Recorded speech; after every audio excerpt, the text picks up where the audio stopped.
আসসালামু আলাইকুম, সবাই নিশ্চয়ই ভালো আছেন। আরেকটা নতুন রেসিপি নিয়ে আপনাদের সামনে হাজির হলাম। ঠিক রেসিপি না, আজকে আপনাদেরকে কেক ডেকোরেশন করে দেখাবো। যে কেকটা আপনারা এখন ছবিতে দেখছেন ঠিক এটাই আমি তৈরি করে দেখাবো। আশা করি আপনাদের কাছে ভালো লাগবে। ভালো লাগলে প্লিজ আমার চ্যানেলকে সাবস্ক্রাইব করবেন আর আমার রান্নার ভিডিওগুলো ফ্রেন্ডস অ্যান্ড ফ্যামিলির সাথে শেয়ার করবেন। আরেকটা কথা বলছি, সেটা হচ্ছে পুরো ভিডিওটা যদি আপনারা দেখেন তাহলে আপনারাও ঠিক হুবহু এরকম একটা কেক বাসায় তৈরি করতে পারবেন এবং বাচ্চাকে সারপ্রাইজ দেওয়া যাবে, সে অনেক খুশি হবে। আর আজকের কেকটা হচ্ছে আমি চকলেট এবং ভ্যানিলা দুটো মিক্সড করে আমি একটা কেকের ডেকোরেশন করব। এই কেকটা খুবই মজা, বাসায় পছন্দ করবে সবাই। চলুন কেকে চলে যাচ্ছি। আজকে কেকটা 5টা লেয়ারের কেক হবে। এখানে ভ্যানিলা 2 পিস হবে, 2টা স্লাইস, আর চকলেট 3টা স্লাইস হবে। তো টোটাল 5টা লেয়ারের হচ্ছে। সো আমি সেই জন্য প্রথমে একটা চকলেট স্পঞ্জ কেক দিয়ে নিয়েছি। এখন আমি সুগার সিরাপ দিয়ে আমি কেকটাকে ভিজিয়ে নিচ্ছি, নর্মাল সুগার সিরাপ। তারপর চকলেট সিরাপ দিয়ে দিচ্ছি। এরকম হার্শেজের চকলেট সিরাপ কিনতেই পাওয়া যায়, জাস্ট ওইটা কিনে নিয়ে এসে আমি ইউজ করেছি।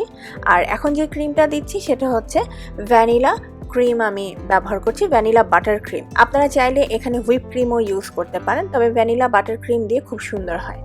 তো ক্রিম তো দেওয়া হলো উপরে, এখন আমি আরেকটা লেয়ার ভ্যানিলা স্পঞ্জ কেক দিয়ে দিলাম। এখন দিচ্ছি আবার সেই একই সুগার সিরাপ, আবার আমি ভ্যানিলা বাটার ক্রিম দিয়ে নিচ্ছি। এরকম করে আসলে আমি 5টা লেয়ার তৈরি করে নিব।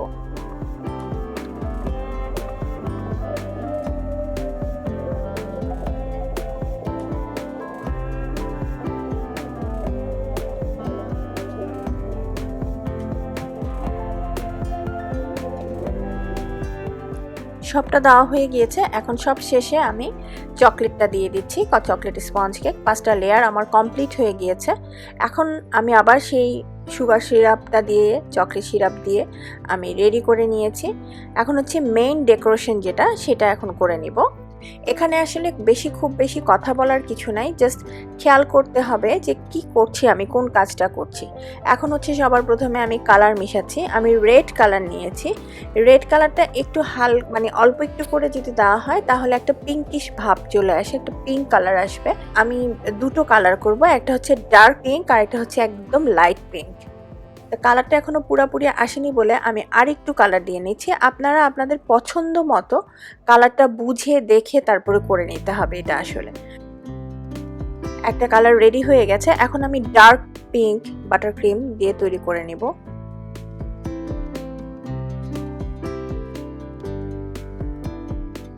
এটা খুব হালকা হয়েছে, যার জন্য আমি আরেকটু বেশি করে রেড কালারটা দিয়ে নিচ্ছি।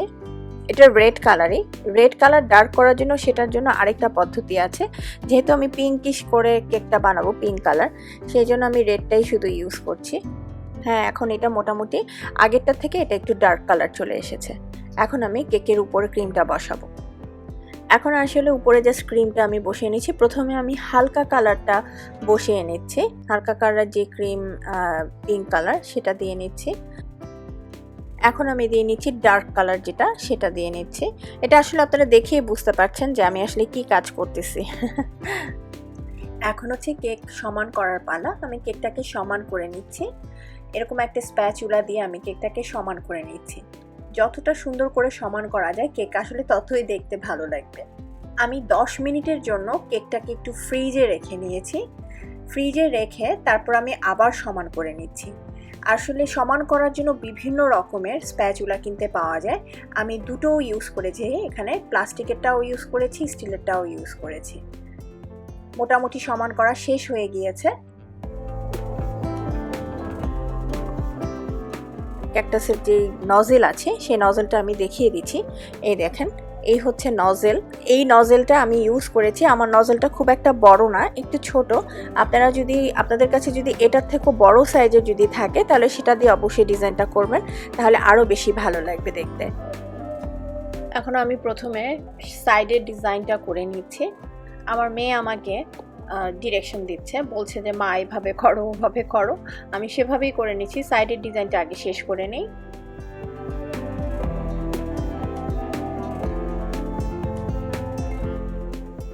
সাইডে মোটামুটি ডিজাইন করা হয়ে গিয়েছে, এখন উপরের অংশটুকু একটু করে নিচ্ছি ডিজাইন। এরকম করে করতে হবে, একটু ফাঁকা রয়ে গেছে এই জায়গাটা আমি আর একটু ডিজাইন করে নিচ্ছি। আসলে সবুজ রঙের যে আমি ক্যাকটাসটা করছি সেটার জন্য নজেলটাই শুধু বড় নিতে হবে, এই কথাটা বলা হয়নি। আর বাকি যে দুটো নজেল আছে ওই দুটো ঠিক আছে। এখন একটু গোলাপি রং ফুল দিয়ে নিচ্ছি, কারণ ক্যাকটাসের গায়ে এক ধরনের ফুল হয়, ফুল ফুটে ক্যাকটাসের গোলাপি গোলাপি, সেই ফুলটাই দিয়ে নিচ্ছি।